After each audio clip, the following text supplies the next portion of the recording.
চট্টগ্রামের শীত বস্ত্র বিক্রির বাজারে নেই বিকিনির ধুম। শুরুর দিকে শীতের তীব্রতা কিছুটা দেখা গেলেও চলতি মাসের মাঝামাঝি এসে তা অনেকটাই কমে গেছে।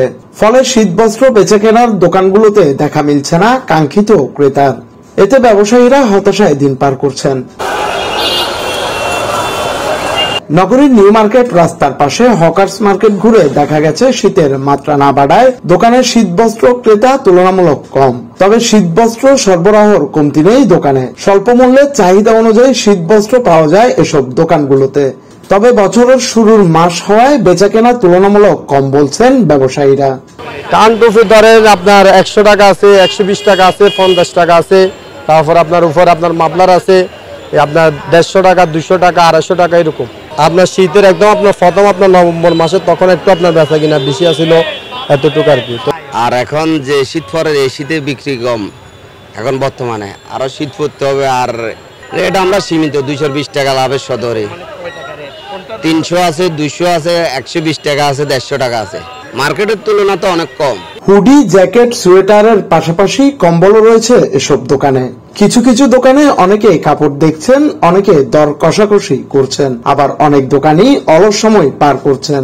বিক্রি মোটামুটি আলহামদুলিল্লাহ যেটুকু চলাতে পারে, আগে তো কম কমের পিছনে জানুয়ারি মাস আসছে, বাচ্চা ভর্তি করে তো হবে।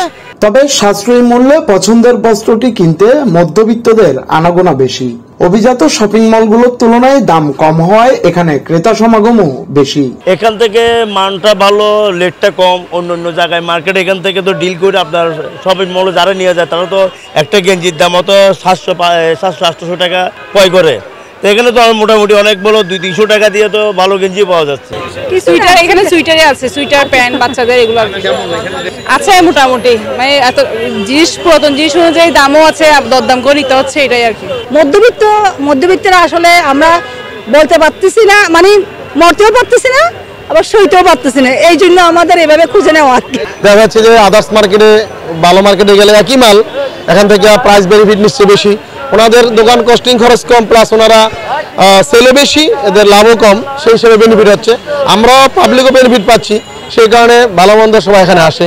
এই গন্দি টন্দি কিনবো, পোলা পানির লাই, ছেলে মেয়েদের লাই, শীতের কম্বল টম্বল নেবো।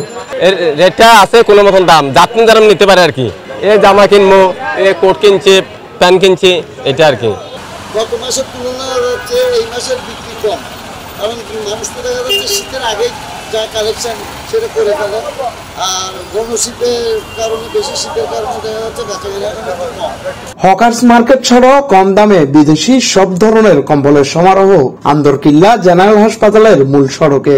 সারি সারি ভাবে নানান ধরনের বিদেশি কম্বলের পসরা সাজিয়ে বসেছেন ব্যবসায়ীরা। 100 থেকে শুরু করে 3000 টাকার পর্যন্ত বিদেশি কম্বল পাওয়া যায় এখানে। যদিও শীতের শেষ সময়ে বিকিনি কমেছে বিক্রেতাদের। এখন শীত একটু কম, তার মধ্যে জানুয়ারি মাস স্কুলে ভর্তির টাইম।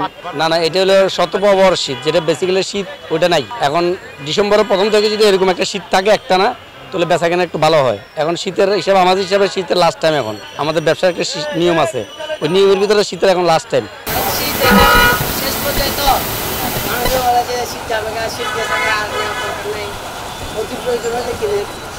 শীতের তীব্রতা বাড়লে হয়তো শীত বস্ত্র ব্যবসায়ীদের বেচা কেনার ধুম বাড়তে পারে, এমনটাই প্রত্যাশা ব্যবসায়ীদের। জুনায়েদ হাসান, চট্টগ্রাম নিউজ।